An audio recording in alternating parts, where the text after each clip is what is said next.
Cloud. All right. And all right. Welcome back, everybody.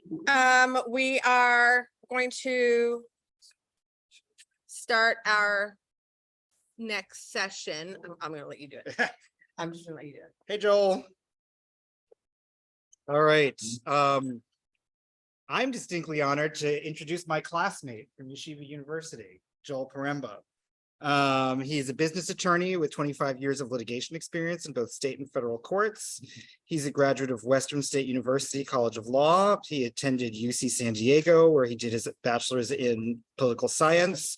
And he is a master's candidate at the Yeshiva University's Fish Center for Holocaust and Genocide Studies, which is where I did my master's. And he is the son of Holocaust survivor Nathan Poremba. Stunned after hearing his father give his testimony in 1998 to the Shoah Foundation Visual History Archive, it would take 21 years and an inspiring trip to Israel for Joel to finally watch his father's video testimony. And determined, Joel then further interviewed his father about the painful details of his Holocaust survival. So Joel is here today to share some of his story of his recently published book that he recently published in the book, My Name is Stashik Serdel. And Joel, the floor is yours. Great. Good afternoon, everyone. Thank you to Carolina Simon and Zachor Shoah for having me here today. When I delivered my bar mitzvah speech, or Dvar Torah, during my bar mitzvah, I referenced in my speech my father's Holocaust survival. And I told the synagogue that one day I would share his story in book form. The problem was I didn't know my father's story whatsoever. 2 years later, the synagogue would typically invite bar and bat mitzvah alum to come back, get called to the Torah for an aliyah, and give a short speech and an update on what they had been doing. In my speech again, I made reference to my father being a Holocaust survivor and that one day I would tell his story. Afterwards, during the Kiddush luncheon, a regular synagogue attendee came up to me and said, I was at your bar mitzvah 2 years ago, and I heard what you said then, and I heard what you said here today, and I want to know, what have you done in the last 2 years to tell your father's story? I was stunned. I was 13, and I was basically being called on the spot. I was too embarrassed to acknowledge that I had done absolutely nothing in the last 2 years in regard to my father, but the look in the man's eyes foreshadowed to me what was yet to come. Just how long and winding the road would be, and that during the ensuing process, my father and I would find ourselves on opposite sides of the same road. Understand, my father and I were very close. He was very approachable. You could approach him and discuss anything that was on your mind, any problem for which he would always offer reassurance, a solution, and much love. But when it came to the subject of the Holocaust, that was a hard wall and one that could not be discussed or breached. So for the next 31 years, I literally and figuratively pursued and chased my father around to get his Holocaust story, but that just wouldn't happen. I would watch hundreds of hours of Holocaust documentaries, films, movies in the house in an attempt to bait my father into discussion, but it never worked. Then in 1993, he agreed to go see Schindler's List with me in the theater. And when we walked out of the movie and to the car, my father probably accidentally blurted out, "Did you see that scene when the Schindler Jews were sneaking in and out of the Krakow ghetto?" I said, yes. He said, "I used to sneak in and out under the cover that their large group provided." That was new information. Then he said, "Did you see the Prashov camp that was shown in the movie?" I said, yes. He said, "I was there for a short time as well." But my dad realized that he had just revealed something he had never done before, and he quickly went back and retreated into the shell that he had been in my entire life. Then 5 years later, at our son's bris or circumcision, my father came up to me and said, "I booked an appointment with the Shoah Foundation to give my interview." My father had a handful of Los Angeles area Holocaust survivor friends, all from Poland, like he was. And one by one, they started to give their testimony to the Shoah Foundation. Well, my dad was the last one. And when he informed me that he was going to do it, I wasn't quite sure that he would go through with it, but he did.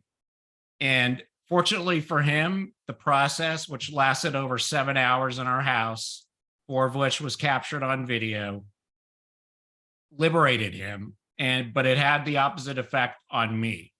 And that is because during the long day, I poked my head out and caught 2 stories that absolutely tore a hole in my heart. The first story I heard him discuss was when his youngest sister was picked up by the Gestapo and tortured, imprisoned, and beat up for 2-3 weeks, trying to get her to admit that she was a Jew. At that point in 1941, she had false papers and she wouldn't crack. To hear my father transport himself back to that year and discuss that was very difficult to hear. Hours went by and I stuck my head back out again and I heard a second story. And this was the story where my father was 12 years old and telling, not asking his mother, telling her that he was running away from the home for the second and last time in an attempt to save himself because rumors of deportations, roundups were running rampant in southeastern Poland. And this is August 1942. And of course, the final solution was put in January of 42. That story completely destroyed me. And as I say, my father's experience giving his testimony, afterwards, he was looking to talk to anyone who would listen to hear his story. And I, on the other hand, ran in the opposite direction. And what I want to do to share a piece of me and a piece of my dad is to show a 4-minute clip of the short story that my dad told when he said goodbye to his mother that set me back by over 21 years.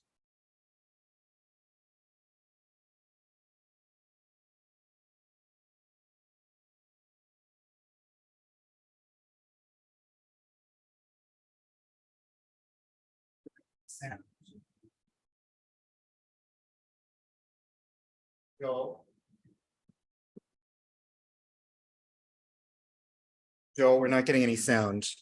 So I know how so you need to unshare. Let me tell you how that works. So unshare your screen. And then when you reshare, when you hit share screen again, there's going to be a box at the bottom left that just says share sound. Oh, yeah, I see that. Okay. So just reshare the same screen, but with that box checked.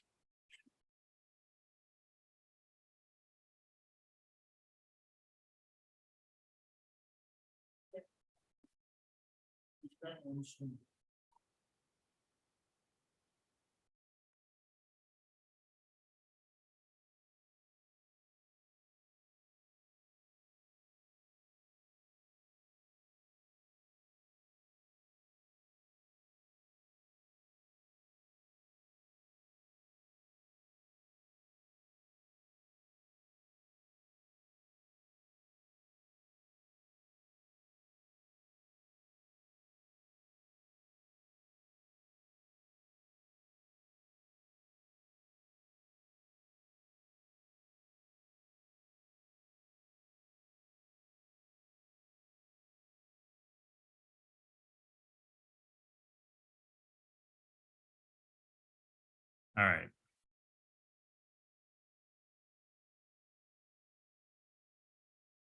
Very concerned when I heard what's going on. So I turned to my mother. And my mother told us all those things, because she was desperate. She didn't know what to do, what's going to be happening, what the future is going to be. So I said to my mother, I want to go back.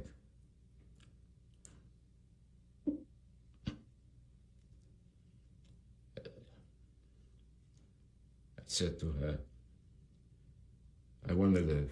I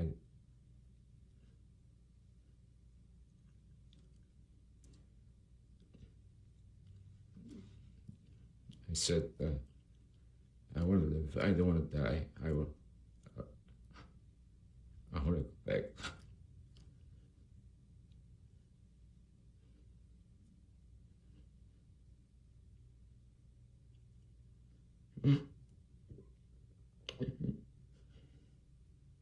Excuse me. I said, I want to go back to my aunt. My mother had tears in her eyes. She didn't say anything. She just took the money. She called my sister. Said, here's your money, go. I'll be that.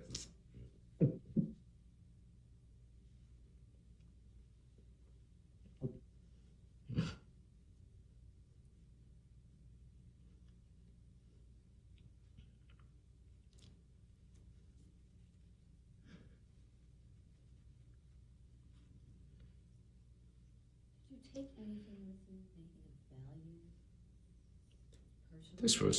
This was the last time I saw my mother.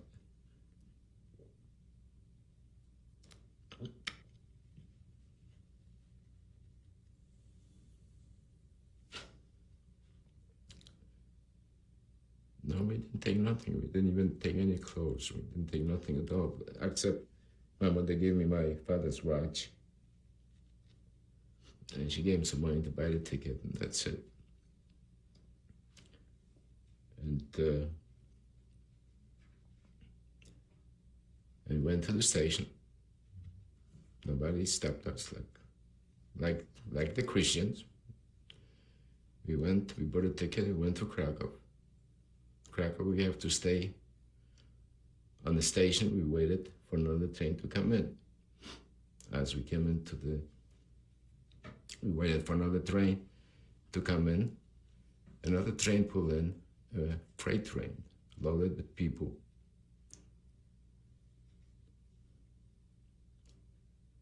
And loaded all with cattle, like the cattle, stuffed up, and stopped and was standing. The people were crying, calling for water,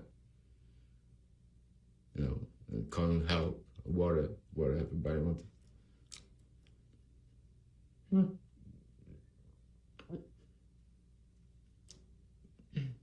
And I just stand like this, waiting on another train. This was the track here. And standing waiting because the other train should come on this track.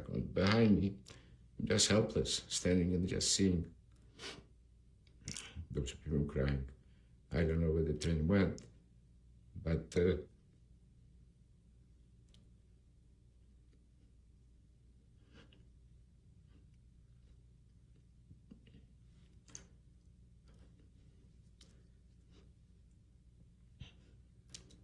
they were all Jewish, and it was maybe 25, 30 cars, railroad cars, long, pretty long.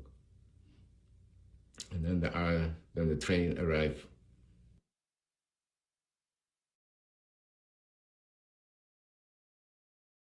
So that's just a peek into one little bit that I had heard that set me back, but liberated my father. So it wasn't until 2018 when I took my first trip to Israel. It was the most inspirational experience that I had had to that point. And when I came back, I had a newfound courage, and I sat down and I watched a 21-year-old video, the entire video of my father's interview, and found the courage to then sit down with my father, tell him that I had finally watched it, and I interviewed him for another 10 hours before I made good on my bar mitzvah promise and wrote my father's memoir. Now, on this trip, my local rabbi, Yisrael Senior in Irvine, California, I had confided in him that I had walked around my entire life with something that I called birth guilt. I think we all know what survivor's guilt is. My father certainly had it. He was the only one to survive from his family. Almost 400 members of my father's family were murdered in the Holocaust between his father's and his mother's side. And the question for a survivor is, why me? What did I do to deserve this? Some people did more and died. Some people did less and died. Why me? For me, when I say birth guilt, I always felt that I was the product of the Holocaust. And I told my rabbi this, because if it wasn't for the Holocaust, why would my father have ever left Poland for New York City and then eventually come to Los Angeles and meet my mother. There would have been, in my estimation, no reason, because my father's town in Velichka, 8 miles southeast of Krakow. Krakow is arguably the center of the Jewish universe in the late 1930s, where the modern state of Israel was born. There would be no reason for a Jewish Pole to leave that area, as far as I was concerned. But my rabbi took me aside and said, Joel, you are not the product of your father's tragedies. You're the product of his triumph. And then that may have been a very simple thing to say, but it completely unlocked me and allowed me to come back home from Israel, watch the video, interview my father further, and then begin writing. So for more than 52 years in the making, the memoir that I've written, My Name is Stashik Serdel, explores the stories of survival, tragedy, and hope against the backdrop of the resilience of a 9-year-old Polish Jew between 1939 and 1945. My father's account of the Shoah is one of resistance and heroism, which parallels alongside the brutal anti-Semitism he faced before and during the war. What I want to talk about is how did my father survive? The book is replete with dozens of reasons of why my father was successful in hiding in the open and why he eventually survived. But I go back to 1939. Of course, in November of 1938, there was Kristallnacht next door in Germany, when almost 8,000 Jewish businesses were ransacked, destroyed. Jews were not allowed to go to school. Almost 100 Jews were murdered. 30,000 Jews were arrested and sent to concentration camps. Yes, people in Poland next door were talking about it, but my father's family didn't discuss it until Passover of 1939. And at the Passover table, my grandmother said to my grandfather, maybe it's time we leave Poland for the United States. And my grandfather said, absolutely not. We're not going anywhere. This is the first of the 4 no's, as I refer to it, that my father took stock of and put into practice down the road. Then on September 1st, 1939, the Germans invaded Poland. And at that time, my grandmother said to my grandfather, we need to leave now. It might be too late, but we have to at least try. And my grandfather said, no. 6 days later, the Wehrmacht rolled into my father's town in Velichka, and my grandmother, in a panic, told my grandfather to go hide. He said, no.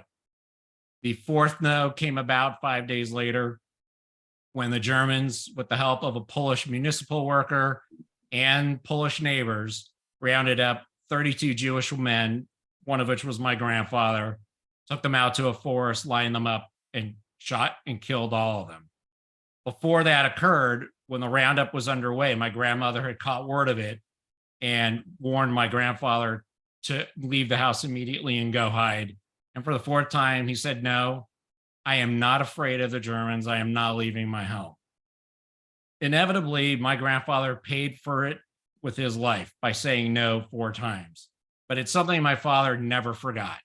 What my father learned that very day was that whatever the Germans ordered, whatever the Germans said, whatever the local Polish police enforced and carried out on their own, my father's response would be no. When he thought he should run, he ran. When he thought he should hide, he hid. And he did all of this to save himself from what he saw the Germans do to my grandfather. When they rounded up the 32 Jews, they simply said, we're going to take you out for a labor job. You'll be back by the end of the evening. My father was 9 years old. He took it at face value.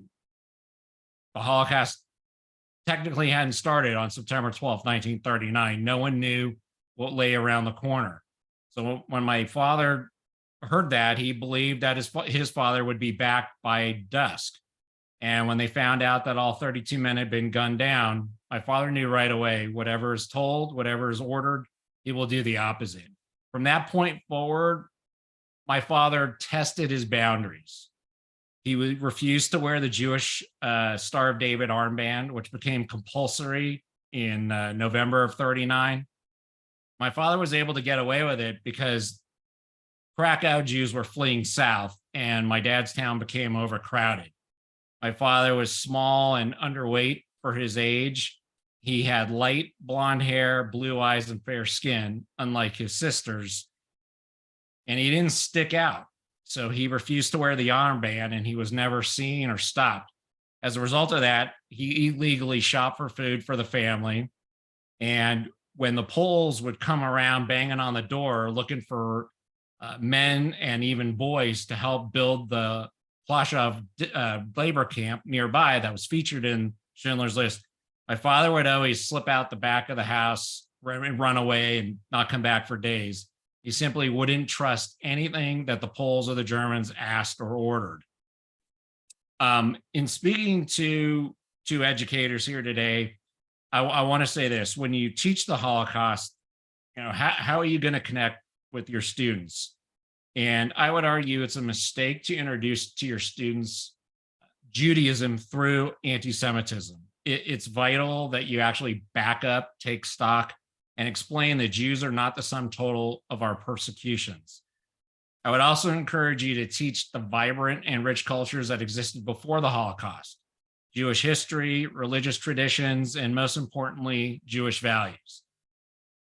You should teach that resistance and resilience, some of which was exhibited by my father that I recorded in the book, was exhibited during the Holocaust and came in 3 different forms: physical, spiritual, and cultural. And lastly, to demonstrate to students how Jews survived and flourished in spite of and after our expulsions, pogroms, and the Holocaust is absolutely important in Holocaust education. Before I show you a slideshow, I want to touch on the subject of trauma to second generation sons and daughters such as myself. I spent decades hearing about the alleged trauma that was apparently foisted on sons and daughters of survivors. And it never really made sense or resonated with me because I didn't think I had experienced any of it. But that was kind of foolish because once I had finished watching my father's video, I discovered that there was a few things that actually was foisted on me. At the end of the video, my father expressed a great deal of anger about his childhood being stolen from him. Again, he was 9 years old when the war broke out. And there was a time when I was playing in the backyard. I was about 13 with my brother and a close neighbor friend. My father came out to say goodbye for the day. He was going off to work. And the 3 of us were so busy and engrossed in what we were doing, none of us said goodbye to him. He immediately shrugged his shoulders and said, "Goodbye, guys." Again, silence from the 3 of us.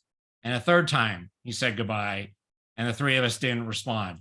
I looked up because my father was turning around to go back in the house, and he looked over his left shoulder and he said, "You would never have survived."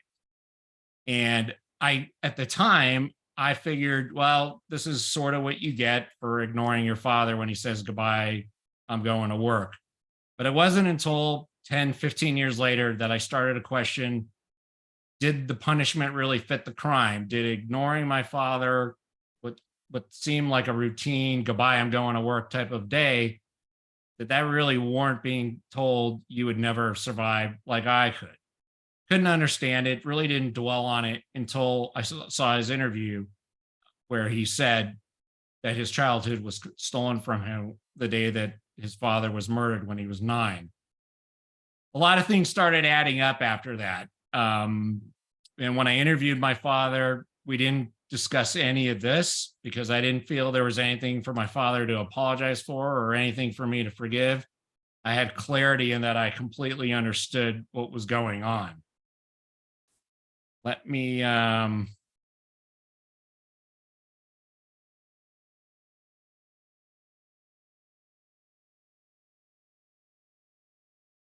okay. This photograph was on the side of my father's bed my entire life. And when I was 5 or 6 years old, I asked my dad who these people were in the photo and where they were. And my dad simply said, those were his parents, those were his sisters, and the only little boy in the picture was him.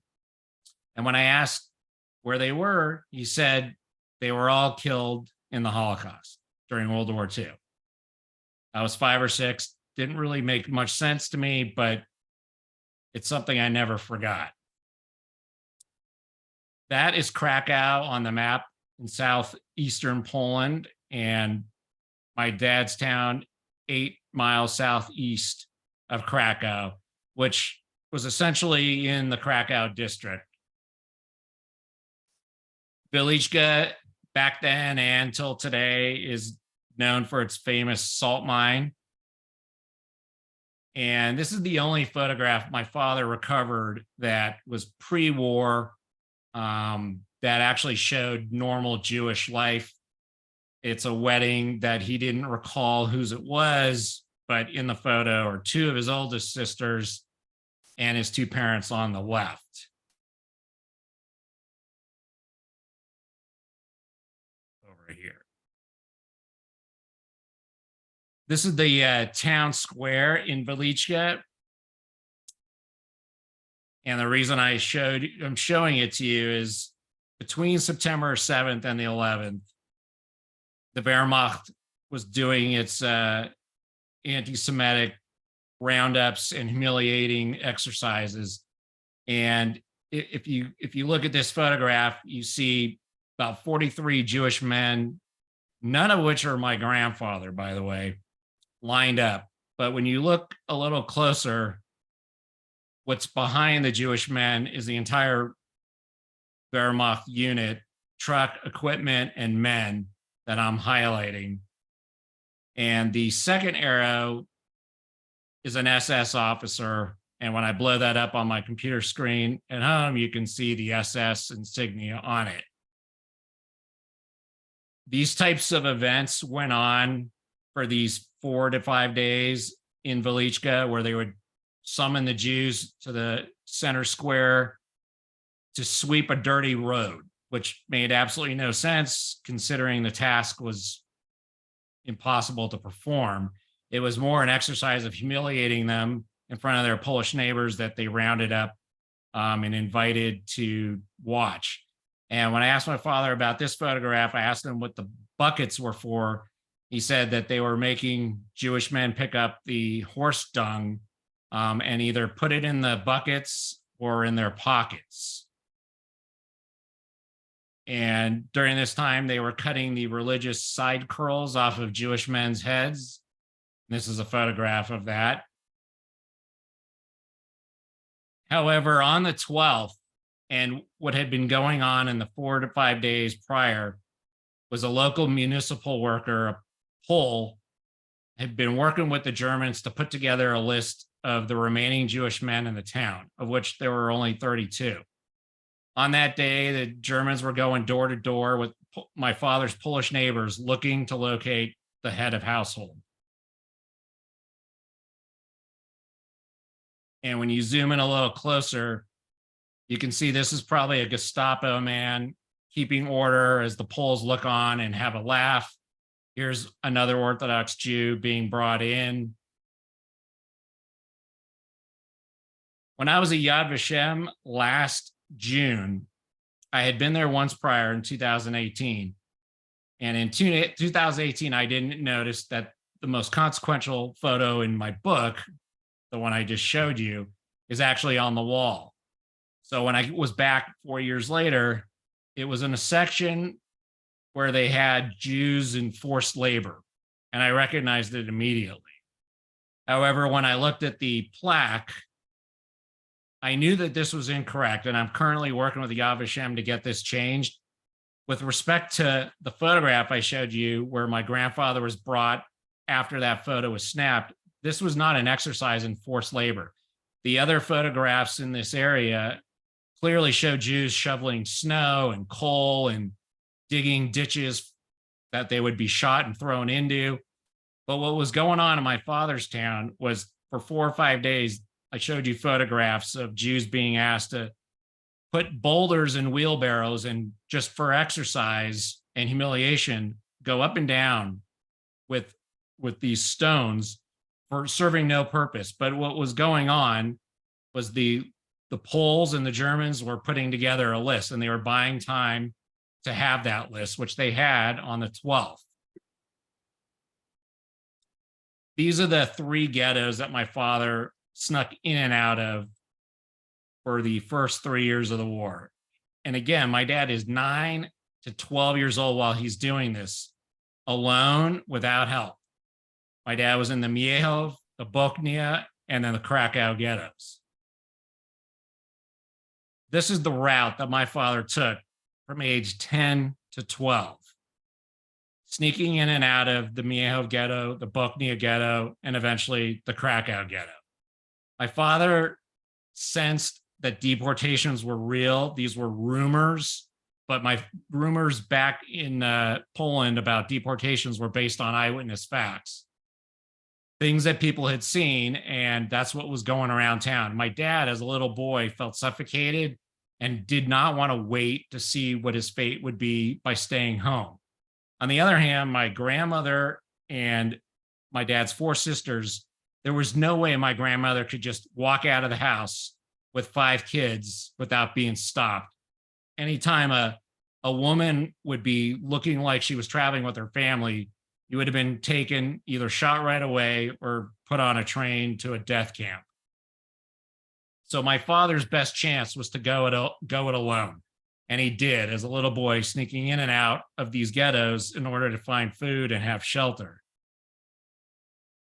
This is the only known photograph of the Miehov ghetto. It's a photo that shows the Star of David on the inside wall. And there are a few photographs of the Bochnia ghetto, but this is probably the best one to show. And this is the outside of the Krakow ghetto.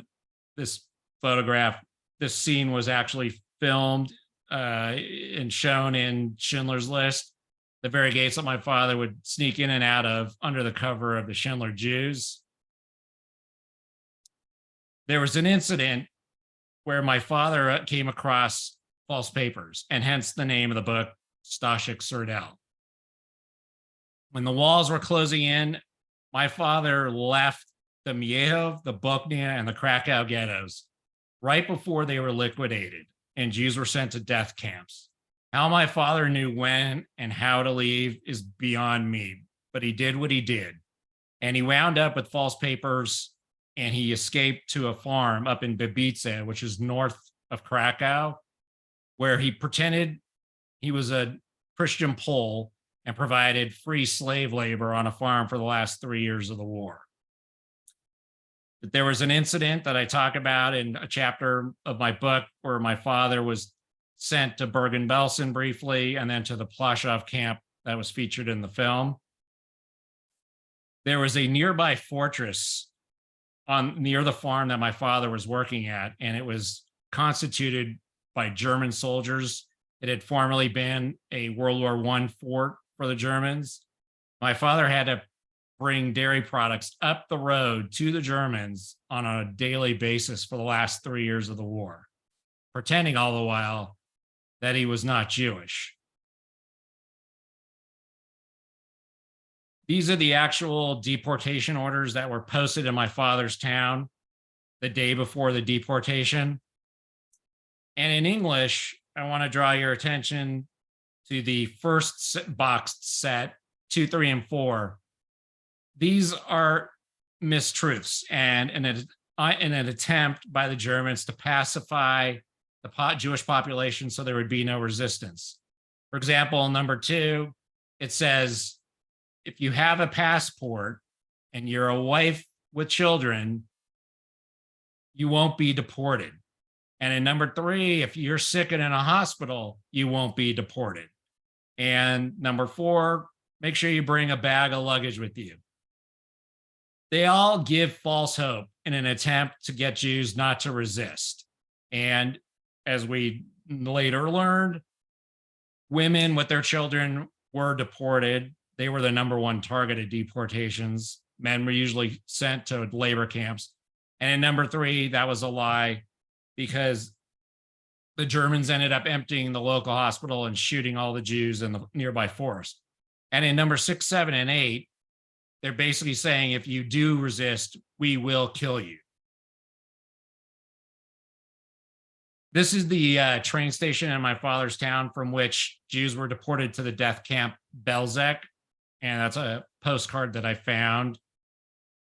And this is what that train station looks like today. And it only recently was renovated and a plaque put up, finally memorializing the fact that almost 4,000 Jews were deported from here to Belzec. And after the war, my father went back to Krakow and then back to his town when he officially found out that his entire family had been wiped out, with the exception of his youngest sister, who had false papers just like he did. And this is a photo of what my father looked like after the war in Budapest. And it's the photo that I used for the cover of my book. When I look at this photo, it's not anyone that I know, because that is the face of someone who is lost and confused and deeply wounded. And that is not the face of the man that raised me. This is the face of the man that raised me. This is my father 6 years later on the SS Washington, taking full advantage of the UN and the United States Displaced Persons Act that allowed Jews to start emigrating to the United States. And that's what my father looked like at the age of 21. And that is the face of the person that I knew. And this is my dad's youngest sister that survived with him. Sadly, she died of cancer in the early 60s, and I never was able to meet her. My dad would eventually meet my mom. And then that's a picture of me the day after my bar mitzvah at the reception party, the day after I made my speech saying that I would one day tell my father's story. And that's us at my wedding. And this is the cue card from my father's Shoah Foundation interview. And for whatever it's worth, my dad ended up dying on October 4th, 2021. So October 4th was a date that liberated his heart, and also the date that he passed.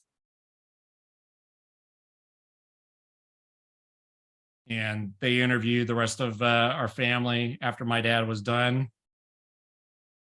And currently, my wife and I and a Hollywood director are working on a short animated documentary of my father's story and how we came to tell it. So this is an animated shot of what it looked like in the room that he was being interviewed in. And then this would be the door that I listened through when I heard the two stories that absolutely devastated me, one of which I showed you a clip of. And this would be a clip of my father working on the farm, hiding in plain sight, pretending he's a Christian Pole, bringing dairy products up the road to the German fortress. And my father lived long enough to see his grandson and granddaughter bar and bat mitzvah. And that's the cover of my book. And let me leave you with this quote from Elie Wiesel from 1974. He said, "Let us tell tales so as to remember how vulnerable man is when faced with overwhelming evil. Let us tell tales so as not to allow the executioner to have the last word. The last word belongs to the victim. It is up to the witness to capture it, shape it, transmit it, and keep it as a secret, and then communicate that secret to others." And with that, that concludes my presentation, and I'm happy to answer any questions that anyone has. Thank you so very much, Joel. That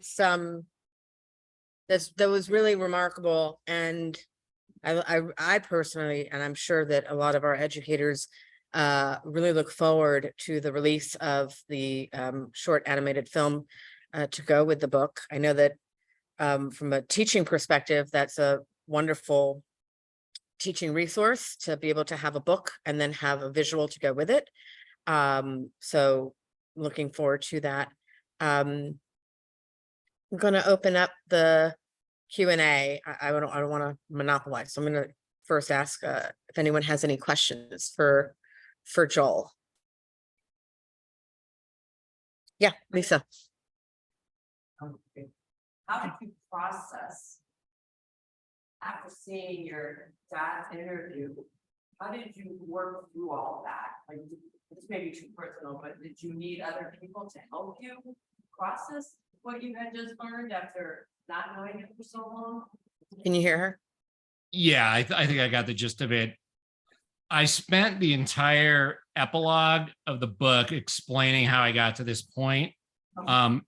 Truly, it was my trip to Israel, my first trip in 2018. I had hoped I would have an epiphany, and I did. And I explained in the epilogue, it was due to the four male leaders of the trip, one of which was my rabbi. The stories that they told completely set me free and ginned me up to do this after stumbling and not being able to do it for 50 odd years. I include their quotes and their short stories in the epilogue. And to be honest, I didn't even know I was going to be able to write the book. After interviewing my father and watching the Shoah Foundation video, for therapy purposes only, I wrote the epilogue. I didn't call it the epilogue. I just kind of summed up how I got here and what pushed me over the line. And long story short, it ended up becoming the epilogue. In part, I would say I'm here today and the epilogue of the book to give outsiders a peek into what it's like to be the son or daughter of a survivor. Obviously, every survivor had a different experience. I completely told my father's story. But to answer your question, there are so many quotes and so many stories I heard on my Israel trip from the American leaders that took us there. That is truly what put me over. And no, I didn't speak to any other second generation or any other survivors to be able to do this. It came from within. I felt I had a duty to do this after saying it publicly when I was 13 at my bar mitzvah. Thank you. Thank you. Anybody else? Hold on. We got it. No, I was just at you, did this all mine after the fish tour.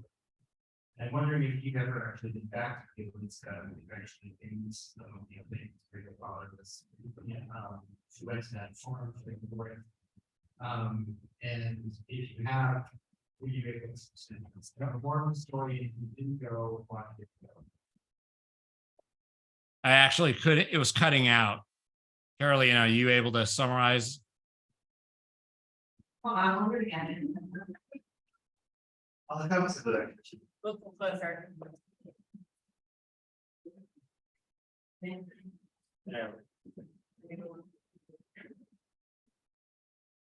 I was actually at Wielicka a couple weeks ago. The day after the tour ended for the fish center, I was in Krakow until late in the afternoon. So I went on to the salt mine because everybody said you have to go to the salt mine. I was wondering if you've been back to Wielicka, if you've also been back to the area where the farm was and what you saw there. Has anything been preserved of any sort of Jewish life? And if you haven't been back, why haven't you been back? No, I have not been to Poland. I'm planning to go in October. It's a conflicting issue for me. I'm haunted by always hearing my father say, I will never go back. You're wasting your time. You're not going to change anyone's mind.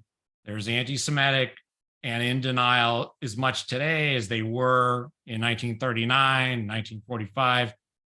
And that is largely true. I'm on the outside of a circle working with a group in Poland called Forum for Dialogue. There's about 80, what they call themselves activists. They're not Jewish, but they're all dedicated to preserving Holocaust memory in Poland. And I'm working on meeting with their officials and planting myself in my dad's town, speaking to high school students there. And by the way, the book that I wrote is for middle school and high schoolers. I wrote it on that level. My end game is to get a monument erected in the town square where the 32 Jewish men were rounded up. I know Poland will never put the language on the monument that I would want. And that specifically would be that a Pole created the kill list and my father's Polish neighbors helped the Germans round up the 32 Jews. They're never going to acknowledge or admit to that. But it's what my father witnessed. I'm kind of playing it as I go. So I haven't been there yet, but I may be in October, and I'm going to work with a group that does Holocaust memory there. But very conflicted. It'll be very emotional, very difficult to be there. No question. I know exactly where my father's childhood home is, and I know where the 3 synagogues are, and I know I'm not going to find them there. So it's difficult, but something I feel like I'm further compelled to do. Yeah, Joel and I have had a conversation on this winter about, I heard you. Please be careful. Remember that, Joel? Because I said, it's illegal in Poland to say that Poland was anything but a victim too.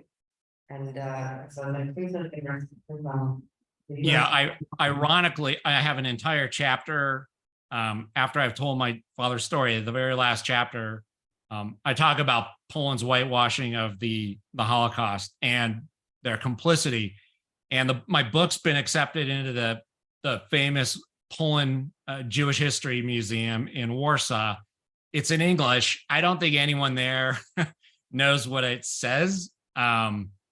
Yeah, so I have to be very careful because, as Carolina was saying, it's illegal to out loud in public say that Poland was complicit in any way with the Germans, which hundreds of books have been written that eyewitness testimony that attest to that, including my father. So, yeah. We have another question here. Actually, I have a two-part question. I want to know, after you learned about your father's story, it affected you in such a profound way. How did it affect him, you knowing it, and also your siblings? And also, did your father ever go back to Spain after the war was over? I couldn't really hear the second question. The second part of the question is, did your dad ever go back to his hometown post-war? No, I'll answer the second one first. No, my father never went back, swore he would never go back. A handful of cousins of his survived. As I said earlier, about 400 were murdered in my father's family on his mother and father's side. One of his cousins that survived burned bodies at Auschwitz-Birkenau. He went back frequently, and he would always go pose in front of the crematoria that he thought he worked at. So much of it was destroyed by the Germans before they left Auschwitz-Birkenau. But he would go every year, and I have a picture of him in my book, and he would roll up his sleeve, show his number, stand in front of the crematoria. But my father had a different attitude. I mean, he was 9 years old, and I think, having his father murdered almost in front of him, and then knowing that his mother and 3 out of 4 sisters were sent to Belzec, he just didn't have it in him to go back. My brother didn't know any of my dad's story either. That's my only sibling. So when he read the book, he knew what I was working on. I gave him no details along the way. When he read it, when it was out, just like everyone else, it was a first for him as well. And the same would be true of our 2 children. When they read it, they were shocked. And I think the other question was, how did my father feel? I think he felt relief that finally, after saying I wanted to hear a story and write about it, I think he felt relief that I finally did it. And I remember in about 2010, my father just started a conversation and he strangely said to me, whatever happened to that book that you were going to write? Whatever happened to you sitting down and talking to me? And I didn't answer. And he said, look, if you would have done it, you would have done it by now. He was upset, but I was not ready to do it. I couldn't face it. I was that scarred from listening to just 2 stories during his interview. But in the end, it got done, and I think he was relieved that I did do it. We have a question from Sammy Stephen. He's our Holocaust survivor here who spoke to our group earlier. Joel, I'm a survivor, but I also belong to the second generation. I'm also a child of a survivor. You mentioned that your father was in Boston. Can you tell me if you know his reaction when he saw the movie Schindler's List? Could you hear the question? Because our mic kind of died halfway through. Some of it, you could repeat it. Yeah, so Sammy's asking if you know your father's reaction of Plasno, when he saw Plasno in Schindler's List, what was your dad's reaction to that? My dad's business partner in Los Angeles actually was there for a long time at Plaszow and survived. So my dad had talked about the camp with him for many, many, many years. When he saw it on film, I mean, it shook him. He knew he had been there peeling potatoes. He was erroneously redirected there from Bergen-Belsen, where he was technically being held as a prisoner of war. And I have a long story about this, but when my father was bringing dairy products up the road to the German fortress, a drunk soldier was picking on him, thinking he was a Pole, and slapping him upside the head, daring him not to spill any of the milk. And my father snapped, kicked into the dirt, and the mud splattered the soldier's shiny boots. And then he beat my father to a pulp, rendered him unconscious.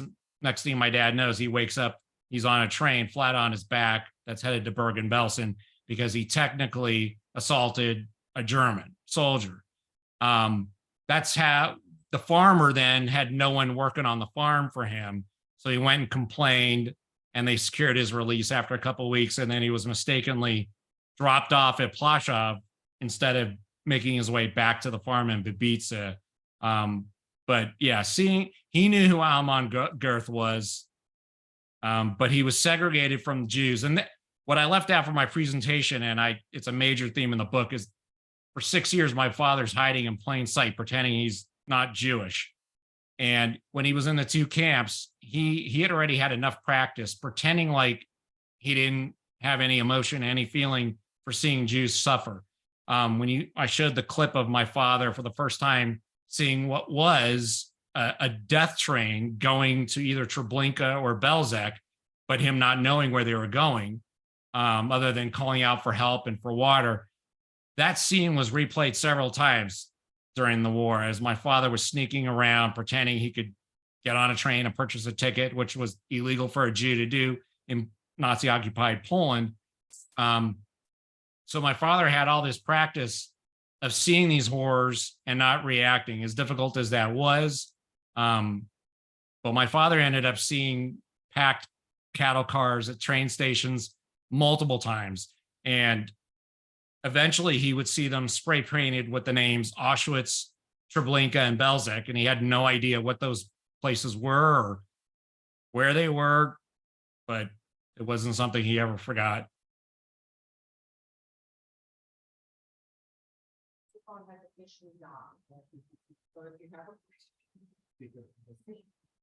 Any other questions? Okay, so Joel, I have one question. What is, in your opinion, as the son of a survivor, as a 2G, and your children are 3Gs, what is the role that you see of the generation that comes after you in being the torchbearers of history and its facts and its truth in regards to the Holocaust? To tell a story of a witness is to make yourself a witness yourself, and to listen to a witness makes you a witness. So my role is to keep the story alive, and my children understand that. And the further we get out from the Holocaust, obviously there are not many survivors left today, having lost my own father less than 2 years ago. Eventually there will be none, and they'll just be my generation and educators like yourselves. But eventually I'll be gone, and it becomes more and more distant. Like every other piece of history, it becomes less important, less relatable. So I've done almost 30 of these presentations in person and on Zoom, and I'm basically grooming my daughter to do the same thing. Yeah. Yeah. Because we live in an age, even before social media, we live in an age of unprecedented anti-Semitism, nothing new that's been going on for 2,500 years. But once the Holocaust came, anti-Semitism included Holocaust denial and perversion.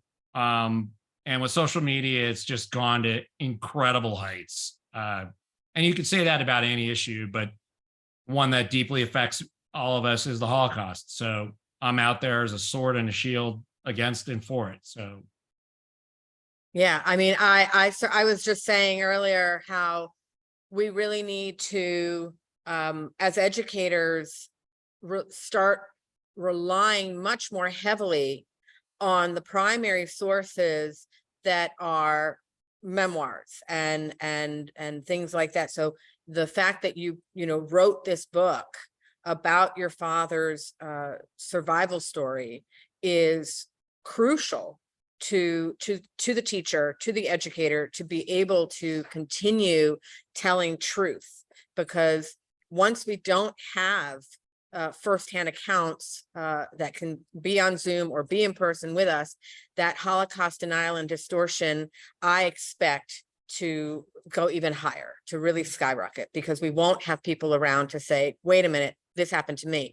So having these, diaries, if you will, and memoirs is so important. So I'm personally very grateful that you did find the inner courage to face it and to write about it. So thank you very much. thanks for having me, and thank you to all the people that were out here today. Thank you.